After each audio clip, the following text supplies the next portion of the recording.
Hi. Hi, guys. How's our, how is everyone? Doing great. Great. Excellent. Well, it's so great to see you guys. Catherine Ross is the president of Ross Media, and she leads strategy and growth for many resources, including SeniorsGuide.com. And J.R. Blandon is the senior digital marketing strategist with more than a decade of experience in driving digital growth. I am so excited for your session today. A dancing crocodile is very intriguing. I can't wait. Oh, there it is. Yes, the live dance party actually happened. You JR guys are. has the moves for sure. I love it. I love it. Well, welcome, you guys. Well, thank you, Katie. Thank It has you. been such a fun week learning alongside of everybody. I've enjoyed the sessions that you guys have put together, and you've had such a incredible way of approaching this programming. Oh, well, So thank you. thank you to everyone joining us today. For those of you that don't know me, I'm Katharine. I am the president of Ross Media Solutions, just like Katie mentioned, home of boomermagazine.com and seniorsguide.com. For those of you that don't know, seniorsguide.com is a content first website focused on every facet of life after age 65. We cover financial information, technology, entertainment, and of course, learning about senior care and senior housing. And what I love about my job is the front row seat to the changing senior living buyer journey. And AI is accelerating that evolution. JR. So, hey, y'all. I'm JR Blandon. I'm the senior digital marketing strategist at SeniorsGuide.com. So my role is to focus on the digital side of the journey, search behavior, SEO, analytics, and AI visibility, and really understanding how consumers engage with communities online. So real quick, everybody, drop in the chat. What's the last AI tool you personally use to search something, even something non-work related like vacation, uh, health tips? I guess I just shared what I did. Yes, you did, All JR. right. So today we're going to walk through 5 shifts. We're observing while observing through seniorsguide.com. So connecting those observations to what's changing in search and giving you practical things you can do. So our goal is for you to leave with 3 things: a clear picture of how families are researching in 2026, a more useful way to evaluate your digital performance, and really specific actions you can take back to your team. So let's jump into our first shift. Well, and I thought it would be really fun to talk about JR's dance with the alligator mouth. With AI overviews and clickless search, we're all seeing a version of this alligator mouth play out. All right. So look, some of you have may heard about something called the alligator mouth in digital marketing. All right, so the top job represents search impressions, and that's going to be the number of times your content appears in search results. The bottom job represents clicks. That's the number of times someone actually visits your website. So historically, those lines move somewhat close together. But as Google began to answer more questions directly and in within its results, that's including those AI overviews, impressions continue to rise while clicks don't always keep pace. So the mouth open wider, just like an alligator. So at seniorsguide.com, we've danced with that alligator in 2025, right? Although each time we dance with the alligator, we've offset traffic dips with real-time paid media. But we as digital marketers all know that's not a long-term sustainable strategy. All right. So curious, everybody, what was your dance with the alligator? What did your dance look like with the alligator mouth? Was it a tango? Was it a cha-cha? Was it a waltz? Give you guys a little bit of time.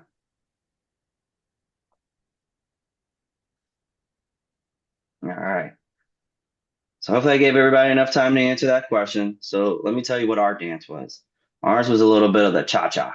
All right, so we saw the mouth open dramatically in January of 2026 as consumers use, all right, the cha-cha, that's a big dance. Um, so as consumers use the AI, while consumers was using, while AI was growing, our visibility continued to grow, but clicks were not growing in the same rate. So by February, we had to begin closing that gap. So now in the summer of 2026, clicks on many of our top search terms are rising faster than impressions. In other words, our click-through rate is improving. We've made a number of changes to create more useful consumer-focused paths into SeniorsGuide.com. We'll share some of those AEO strategies throughout today's 5 shifts. Well, and we all know families are researching in more places, and more of the journey happens before they're visible to our analytics or yours. And a family might encounter information through an AI answer, an overview, a Google business profile, or a seniorsguide.com article. But by the time someone visits one of your sites, they've already learned a lot.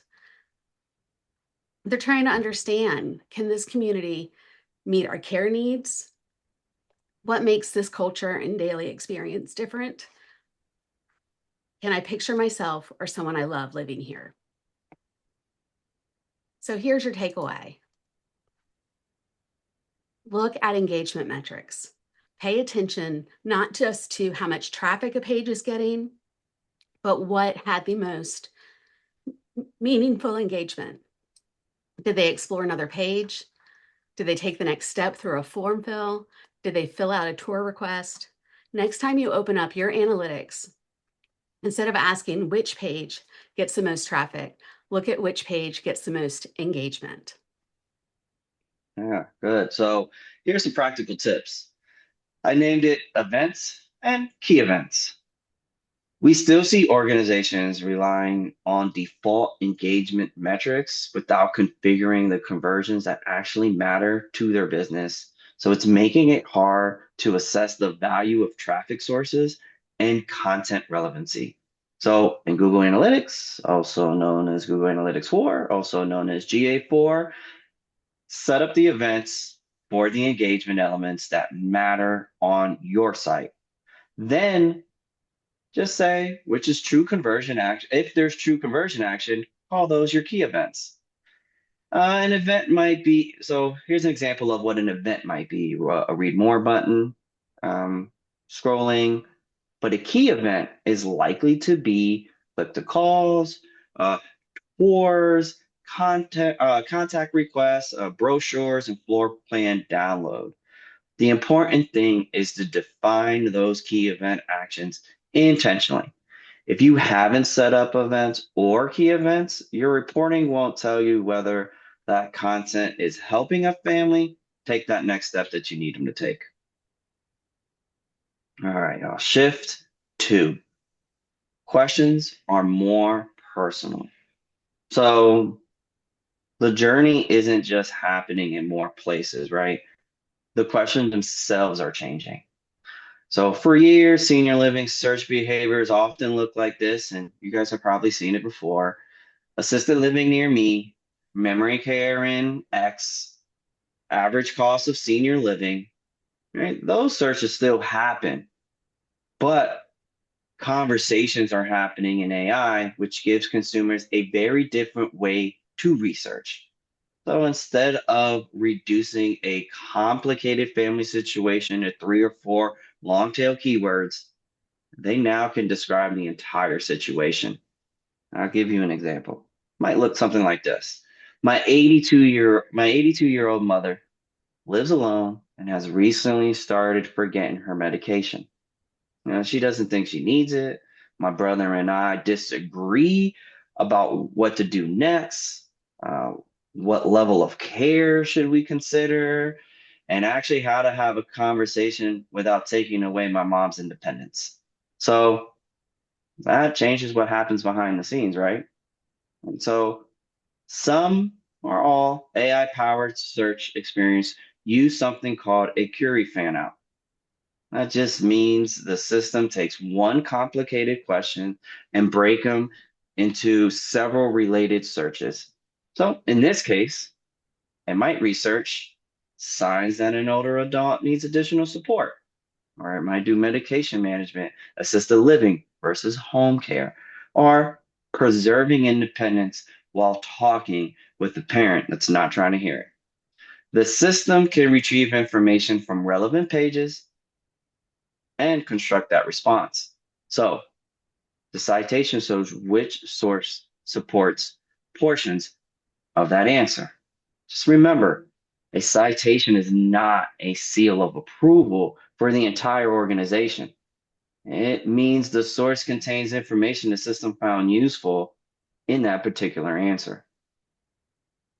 We see that the articles most likely cited for SeniorsGuide.com combine practical care information with emotional circumstances and family dynamics. AI systems are retrieving the information, not just repeating the right keywords. So we check the context triangle. Does each piece of content cover care, emotion, and circumstances?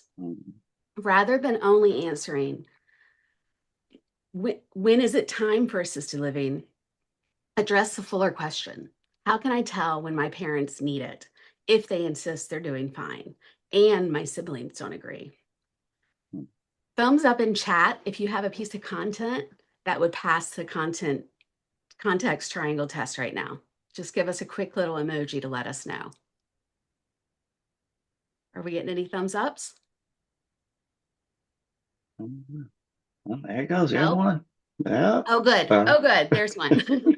Well, that leads us to JR's practical tip on this. All right. So structure for the full question.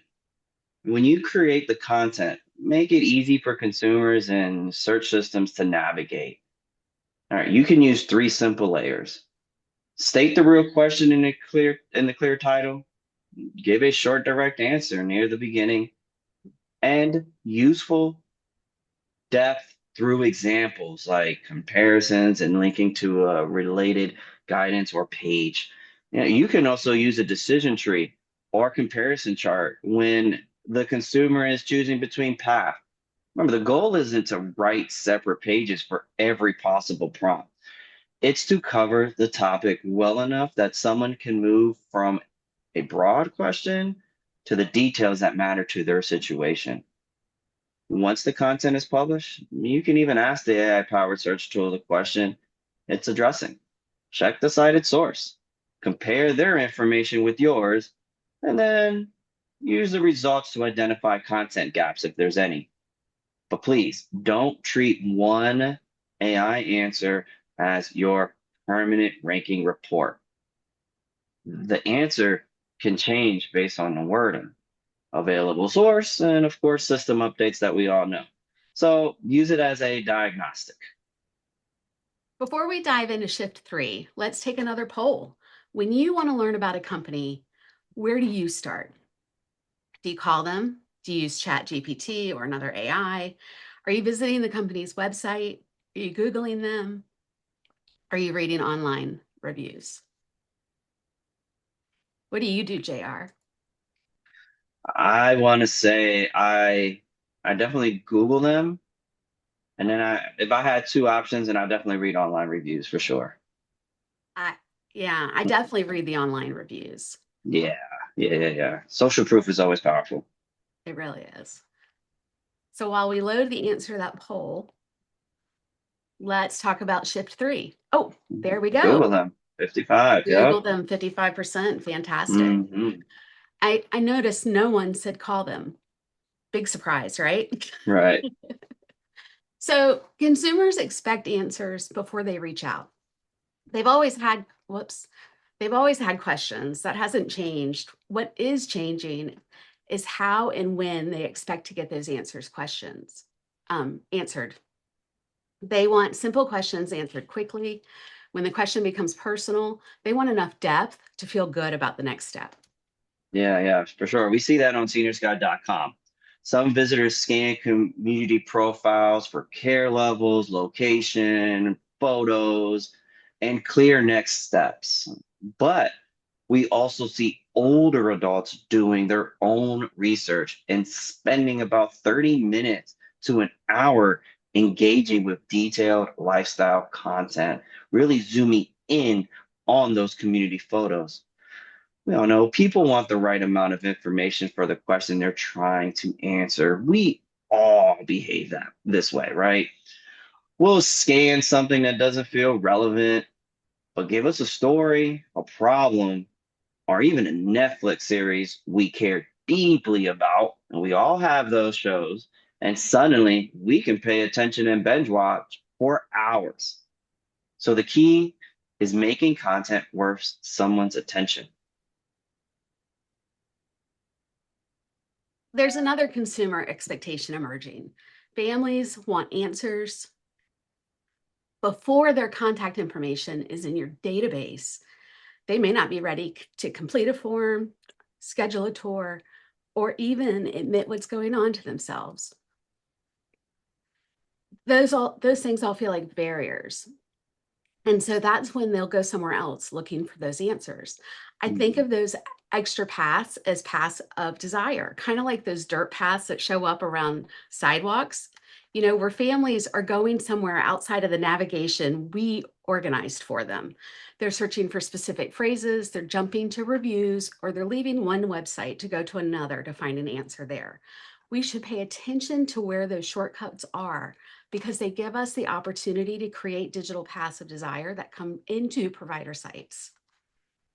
Yeah. So that's why frequently asked questions still matter. So FAQs aren't dead. They've just simply outgrown that little text box at the bottom of a web page. A useful answer can come in certain different forms now. A video, an article, a social post, or even part of a chatbot that you might be using, right? But start with the real question, not the channel. First, determine what the families need to understand. Then choose the format that makes the answers easiest to find, but most importantly, to use. So, with that said, let's just jump into poll number 3. How many times do you think your sales team answered the same question this week? 1 to 5 times, 6 to 10 times, 11 to 20, or do you have no idea? All right, give you a couple seconds to answer that. But really, the purpose of this question is these repetitive questions could also help you and your team build, let's see, 6 to 10 times. Yeah, we see that a lot, right? So that can help build content addressing those questions in a digital path to get those answers. And so let's talk about the next takeaway.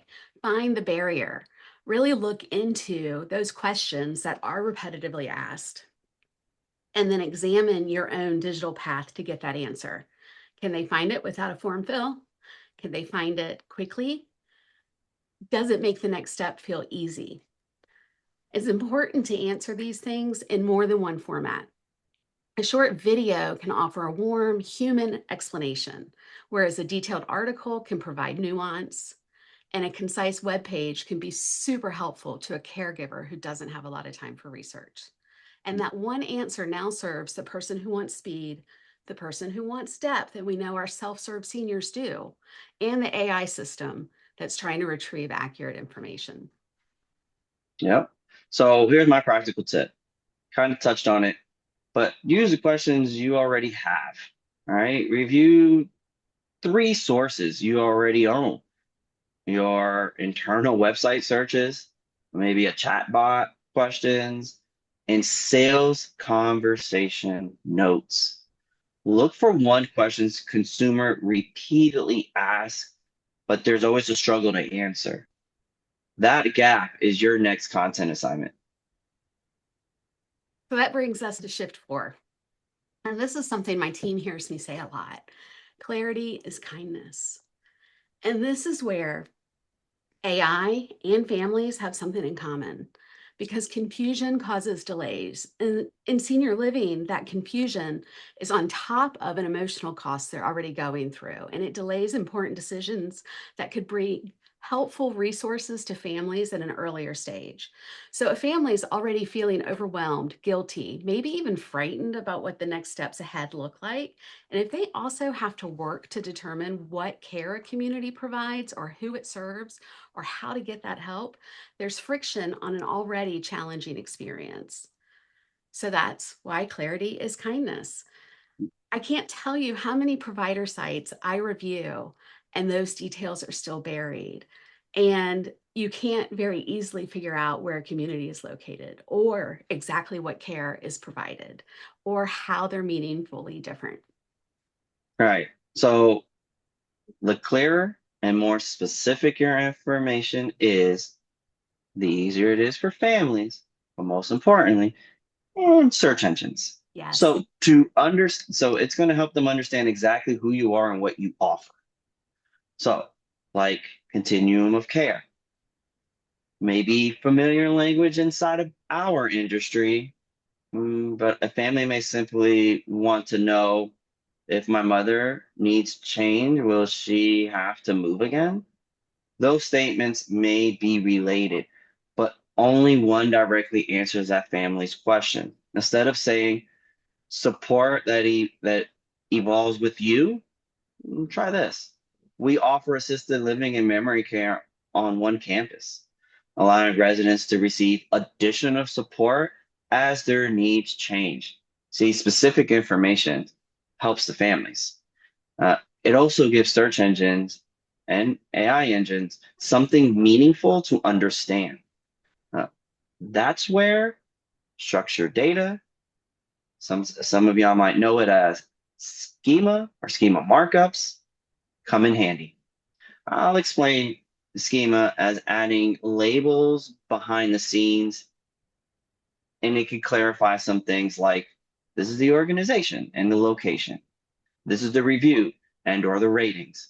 This is the image and or video. See, structured data is not magic, is not a magic AI citation switch. All right, Google has even said there's no special schema is required for its AI powered search feature. So, and schemas cannot rescue information, trust me, that is vague, are inaccurate, are missing from a visible page. But when it's accurately reflected on clear pages, it can reduce ambiguity, can't even say that word, and I tried it, and remains part of, Ambiguity. thank you. You're I, welcome. but it still remains part of the technical SEO and AEO. All right, everybody. Let's do another poll. So, what's the quickest way a business loses your trust online? All right, I'll go. I'll say, so I have a two-part. The review doesn't match the experience and I can't find information that I need. I'm out of here. I'm going to expand on that point a little bit, JR. Yeah. I lose trust when the review doesn't match the expectation they set, right? So That's good. if an Airbnb says we're always clean and yet the review shows something different, that's a huge red flag for me as a consumer. Yeah, I can see that. Mhm. Information is outdated or inconsistent. Yeah, for sure. Mhm. I have to call just to get the basic answers. That one's a bugger for me too, for sure. Yeah. Mhm. So let's go to takeaways on this shift. The grandma test is something we use. And what that means is that you open your website and you pretend you're helping your grandmother or a senior you genuinely know and care about. Can you find the information you need to help them? To help them if they are dealing with a new mobility need or new kind of change of life circumstance? Can you find the information as someone who loves them that helps reassure you that this is a place that you should call and connect with? If those answers aren't clear and we have the countdown clock to say like within a minute, then people are moving somewhere else and they're leaning into that digital path of desire to go somewhere else. And so Yeah, that's important. definitely, definitely. All right, so my tips, I call this the three source audit. All right, so just choose three public sources. Could be your community website, that could be your Google business profile, and your seniorsguide.com profile, or any other listing site. But what you want to do is compare the care levels, location, and contact information and description of your community. Correct anything inaccurate or outdated, right? That's important based off of the for the poll. Then look for language that is technically true, but too vague to support a real decision. And finally, go ahead and ask your chat GPTs, your Geminis, and everything else. And ask this, what care does this community provide? Who is it best suited for? And what makes it different? But do me a favor, don't treat that response as your report card. Again, use it as a diagnostic. Look for the information that's missing, outdated, or conflicting.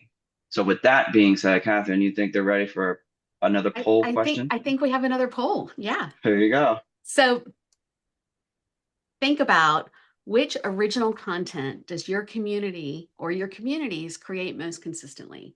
Resident stories, staff stories, educational content, fun videos, or do you need to do more of all of them? I always find it fun to watch different providers' social medias because they have such cool stuff going on there.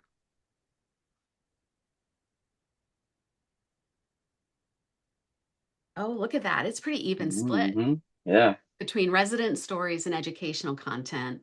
And then a lot of folks are saying we need to do more of all of it. Well, Mm. this is where this shift makes me feel better because I find it encouraging and it's that originality wins. AI can organize information, it can summarize articles, it can help a family develop questions or understand unfamiliar terms. But AI cannot sit beside a family struggling with one of life's hardest decisions. It hasn't welcomed a reluctant resident on move in day. It hasn't helped two spouses with different care needs remain together and close. And it hasn't watched a resident rediscover something that brings them purpose and joy. But you know who has are your teams inside the buildings. And that experience, those unique pieces of experience, is where you have the opportunity to create original content. And that's more valuable in the age of AI, not less. Every community has these stories and expertise, and you could walk through exactly what 30 days looks like inside your community for the first 30 days. You could walk through the friendships that are being formed inside your walls. They're not generic claims, they're things that make senior living a solution worth experiencing. And Mm. we've seen this firsthand on seniorsguide.com. Communities that invest in comprehensive profiles and original content tend to attract visitors who engage more deeply and are more likely to take the next step. They're the educated consumers. They're not just gathering information, they're building confidence on how to find care for themselves and for their families.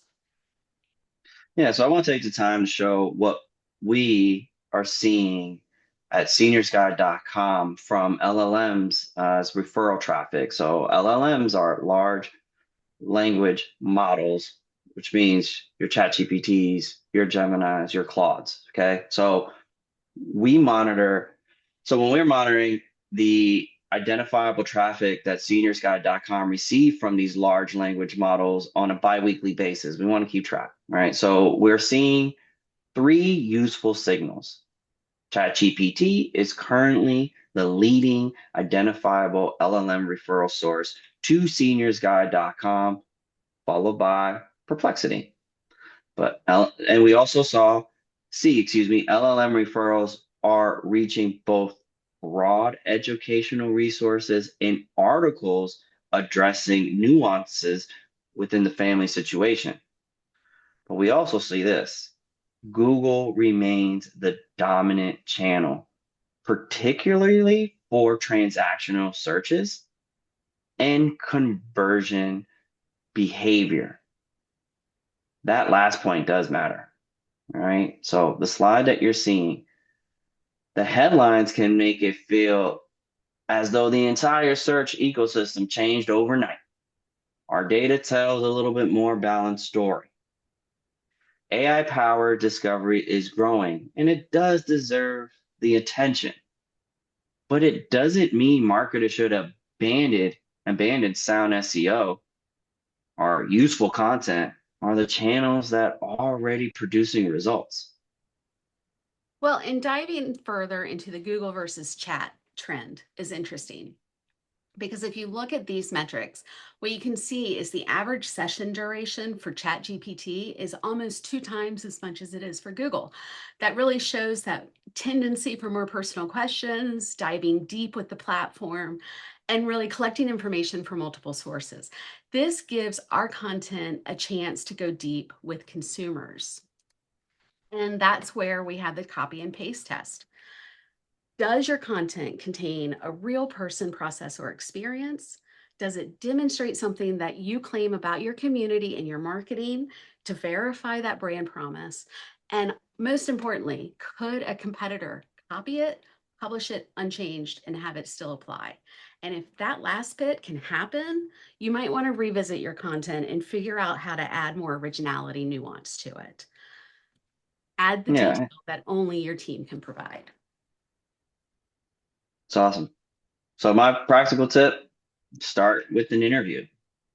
Don't begin with just like a blank piece of paper on your desk. Just record a 15-minute conversation with someone who has firsthand knowledge and then ask, hey, what happened? What did your team do that made a difference? What should another family know because of this experience? From that conversation, you may be able to create a written story, a short video, or a useful answer to a common family question. One authentic conversation can become several pieces of content without losing that human experience at the center. And of course, we want to make sure to use appropriate permissions, protect private details, and make sure the story honors the people involved. So in closing, here are our session takeaways for anybody who's been trying to take notes as we go along. We wanted to put it in a nice little summary for everyone, what the shift is and what the takeaway is. And as we wrap up, I'm sorry, I started reading Mary Ann's comment. I'll come back to that in just a second. But as we wrap up, I want to leave you with this. Technology has always changed. When we launched SeniorsGuide.com, it was a collection of PDFs online, and that wouldn't be what would serve us now, right? Websites change, search will continue to change, mobile changes, and social media has changed. And with AI, it's changing the way families discover, evaluate, and interact with information. But it won't change the one thing, and that's that families still want to know, can I trust these people at this place with someone I love? Your website can't answer that question only through adjectives. It's got to be clear information, consistent evidence, firsthand expertise, and stories really showing what your values look like in action.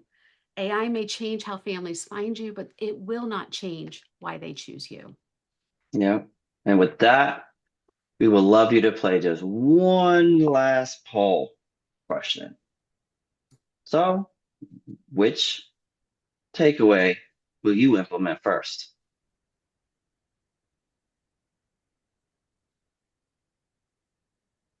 Okay, I'm going to look Let's at the see. chat questions real quick. All right, let's do it. Is it possible to measure when and how often AI references your content? There's some tools out there that are able. It's still a little hard, but there are some tools that'll get you closer to what you are looking for, essentially.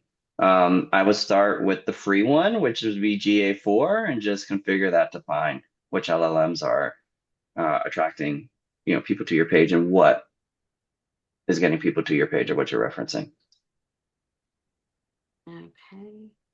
What do you think the impact of zero-click search is going to have on trackable Google traffic volume in the future? Mm. Ooh, that's a good one. You want to That take a is a stab at really that, good one. Catherine? I mean, I think the impact is hard to predict, but it's absolutely coming, right?